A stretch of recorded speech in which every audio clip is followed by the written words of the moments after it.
वरहमतुल्लाहि वबरकातुहू। उम्मीद करता हूँ आप तमाम हज़रात खैरियत से होंगे। ये इस कहानी की तीसरी किश्त है। अगर आपने इससे पहले की 2 किश्तें नहीं सुनी तो उसका लिंक डिस्क्रिप्शन बॉक्स में। आपसे गुजारिश है कि पहले वो 2 किश्तें ज़रूर सुन लें और इस वीडियो को पूरा ज़रूर सुनिएगा, और अगर अच्छा लगे तो अपने दोस्तों के साथ भी इसे शेयर ज़रूर करिएगा। किश्त शुरू होती है। रोत होकर घर आ गया। पूरा दिन ऐसे ही गमज़दा और सोचों में बीत गया। रात की तारीकी फैलते ही मैं छत पर चला गया। एक चारपाई पर लेट गया। वजूद में जान न थी। चारपाई पर लेटते ही बुजुर्ग का चेहरा नजरों के सामने घूमने लगा कि इर्द गिर्द से खौफ आने लगा। यूं लगने लगा जैसे अभी बुजुर्ग मेरी मौत का परवाना मेरे हाथों में थमा देंगे। मुझे सोते हुए महसूस हुआ कि जैसे छत पर कोई चहलकदमी कर रहा है। कदमों की आहट बिल्कुल बुजुर्ग की तरह थी। मैं उनके कदमों की आहट से बखूबी वाकिफ था। उनके चलने का अंदाज ही ऐसा था कि उनके हर कदम यूं महसूस होता जैसे दिल पर पड़ता है। मैं कदमों की चापें सुनकर हड़बड़ाकर उठ बैठा। छत बिल्कुल खाली था। नीचे सहन में सभी लोग सो रहे थे। मुझे बुजुर्ग का वजूद दिखाई न दिया। रात ऐसे ही खौफ में बीत गई। सुबह हुई तो शुक्र अदा किया। अब मुझे रात की तारीकियों से खौफ आने लगा था। दिन के वक्त भी अकेले में खौफ आने लगा था। यूँ लगता था जैसे मौत मेरे ताक़ुब में है और मैं उससे भागना चाहता हूँ। मैं जितने दिन गांव में रहा ऐसी ही कैफियत से 2-4 रहा। उसके बाद मैं दोबारा शहर आ गया। कमरे में एक पल भी सुकून न मिलता। दीवारों, खिड़कियों, दरवाज़ों में बुजुर्ग का अक्स उभरता नज़र आता तो खौफ से काँप जाता, लेकिन फिर दिल को तसल्ली देता और अभी तो मैं नौजवान हूँ, ख्वाह मख्वाह इस कदर खौफज़दा हूँ इसलिए डर रहा हूँ। उस सोच के तहत खुद में हौसला पैदा किया और काम पर चला गया। कब्रिस्तान से बाहर ही खड़े होकर तमाम कब्रिस्तान का जायज़ा लिया कि बुजुर्ग तो नहीं हैं। उसके बाद अपने काम पर बैठ गया। औजार का थैला मखसूस जगह से निकाला, उसे खोला और सामान बाहर निकालने लगा। मेरा हाथ कागज़ों से टकराया।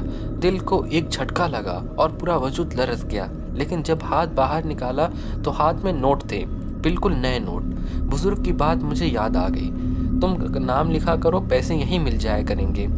कई लम्हात तक मैं उन नोटों को देखता रहा। उसके बाद अपने बाप के नाम का कतबा बनाने लगा। अजान की आवाज़ सुनाई दी तो कदम खुद ब खुद मस्जिद के जानिब उठने लगे। नमाज अदा की और नए नए तमाम नोट मस्जिद के गले में डाल दिए। उस वाक़े के बाद मेरे लबों से मुस्कुराहट ख़त्म हो गई। दुनिया की रौनकों को भूलता चला गया। नमाज़ों में दिलचस्पी लेने लगा। फिल्में, गाने सभी कुछ छोड़ दिया। चंद दिन ऐसे ही गुजरे थे कि एक रात फिर बुजुर्ग कब्रिस्तान के एक गोशे से चलते हुए मेरे करीब आ गए। उन्हें मैं एकदम अपने सामने पाकर वजूद में एक सनसनी सी लहर दौड़ पड़ी। मेरा वजूद लरज़ने लगा और काँपने लगा। चलते चलते वो मेरे करीब आने लगे।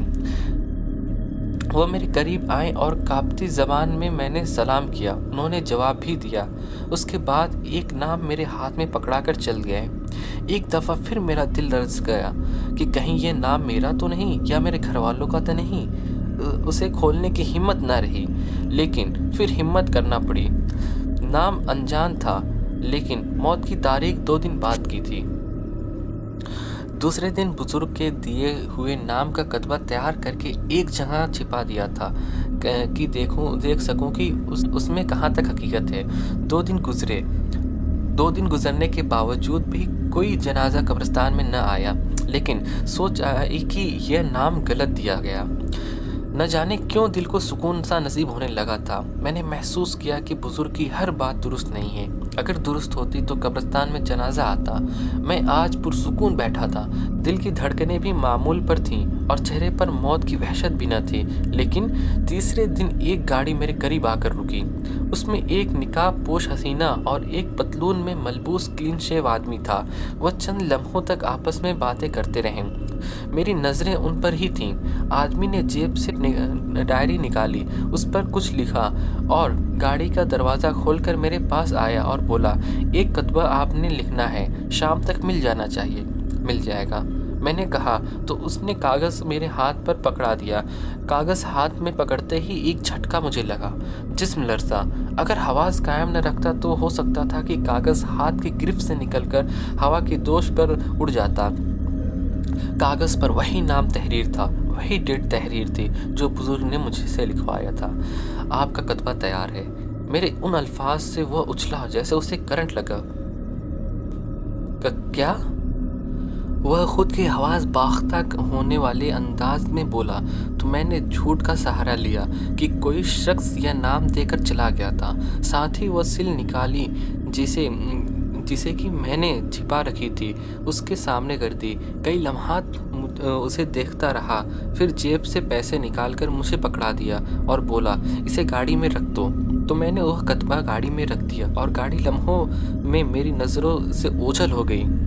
उस वाक़ये के बाद मुझे पूरा यकीन हो गया कि कब्रिस्तान में रूनुमा होने वाले बुज़ुर्ग इंसान नहीं, जिन भूत भी नहीं, मौत का फरिश्ता है। इस लफ्ज़ से मैं लरज़ उठा और फिर उठकर तमाम कब्रिस्तान घूमा फिरा, एक एक कब्र चेक किया कि कहीं कोई कब्र ऐसी तो नहीं जिससे में शगाफ पड़ा हो और बुज़ुर्ग वहाँ से आते हों, लेकिन कोई ऐसी बात दिखाई न दी जो मेरे दिल को तसल्ली देती। उस वाक़ये ने मुझे दुनिया वालों से बिल्कुल जुदा कर दिया। मुझे दुनिया की रौनकें फीकी फीकी दिखाई देने लगी। लोगों को मुस्कुराता कह लगाता देखता तो चीखें निकलने की चीख चाहता कि मुस्कुराने वालों, कह लगाने वालों, अपनी मौत को याद करो, जो किसी वक्त किसी लम्हे भी तुम्हें पकड़ सकती है। तुम लोग दुनिया के पीछे भाग रहे हो जबकि मौत तुम्हारे पीछे भाग रही है। लेकिन खामोश हो जाता। उसके बाद दूसरे तीसरे दिन बुजुर्ग जलवा गर होते और कागज़ मेरे हाथ में थमाकर वापस चले जाते। मुझे अब उनसे खौफ न आता था, ऐसे जैसे उनसे मेरा पुराना नाता, रिश्ता, ताल्लुक़ है। कई बार कोशिश की कि उनके बारे में मालूम करूं, लेकिन उन्होंने कभी मुझसे तवील बात न की। वक्त गुजरता गया। एक रात वह हस्बे मामूल आए और मेरे हाथ में कागज़ पकड़ा दिया। कागज़ हाथ में पकड़े हुए मैं उन्हें जाता देखता रहा। जब वो चले गए तो कागज़ खोला तो ख़ुद को ज़मीन में धंसा हुआ महसूस किया, ऐसे जैसे ज़मीन फट रही हो, उसमें दरारें पड़ रही हों। उस कागज़ पर मेरा और मेरे वालिद का नाम लिखा था। कागज़ मेरे हाथ से गिरकर खिसकने लगा। मैं बुत बना और उस कागज़ को देखता रहा, खुद को मुर्दों में शुमार करने लगा, ऐसे जैसे उस कब्रिस्तान में मेरी कब्र खोदी जा रही हो। एक मर्तबा फिर बुखार का जोर हुआ, जिस्म बोझल और बेजान हुआ। डॉक्टरों की दवाई के बावजूद भी मेरी तबीयत न संभली। वह कागज़ मुझे उड़ता लहरता दिखाई देता रहा। कई दिन तक मैं बिस्तरे मर्ग पर पड़ा रहा। एक रात बुजुर्ग मेरे कमरे में चले आए। उन्हें देखते ही एक भयानक चीख मेरे मुंह से गूंजने वाली थी कि उन्होंने अपने हाथों के दबाव से मेरे होठों पर डाल दिया। मेरी आवाज़ हलक में ही दबकर रह गई। मैंने महसूस किया कि उनके हाथ नर्म न थे, सख्त था, किसी चट्टान के मानिंद। सुबह कब्रिस्तान आना, कई नाम इधर उधर रखती हैं, उन्होंने भारी सी आवाज़ में कहा और कमरे से बाहर निकलते ही न जाने कहाँ चले गए। मैं रात भर सोया नहीं। मौत के खौफ ने मुझसे मेरी नींदें छीन ली थीं। मरने से पहले ही मैं मर चुका था। दूसरे दिन कब्रिस्तान आया तो चंद एक नाम मुझे उस जगह पड़े मिले। उन नामों की तस्दीक उस वक्त हुई जब कोई गाड़ी पर, कोई मोटरसाइकिल पर, कोई रिक्शे पर से उतरता और मुझे उसे पकड़ाता। मैं उन नामों को पास पड़ी पर्चियों से मिलाता, वही सब कुछ लिखा हुआ पाता जो मेरे पास पहले से मौजूद था। न जाने क्यों मुझे अपनी सांसों में हर लम्हे खिंचाव सा महसूस होने लगा था। ऐसा लगता था जैसे कोई अनजानी ताकत मेरी सांसों को खींच रही है, मुझे मौत के जानी मुसलसल धकेल रही है। हर वक्त हर लम्हा मौत का साया अपने करीब पाता। जो नाम मुझसे मिलता मैं उसे लिख दिया करता था, फिर अपना नाम भी एक सिल पर तराशने लगा। ये कोई नहीं जानता कि अपना नाम लिखते वक्त मेरी कैसी कैफियत थी, लेकिन एक तसल्ली भी थी कि मौत की डेट नहीं थी, उस पर सिर्फ मेरा नाम और मेरे वालिद का नाम था। उस तसल्ली के तहत हाथ पांव चलते रहते थे। कुछ दिन गुजरे कि बुजुर्ग फिर वापस आए। आज उनके हाथ में कोई पर्ची न थी। मुझे लगता था कि वो ऐसे ही चहलकदमी कर रहे थे।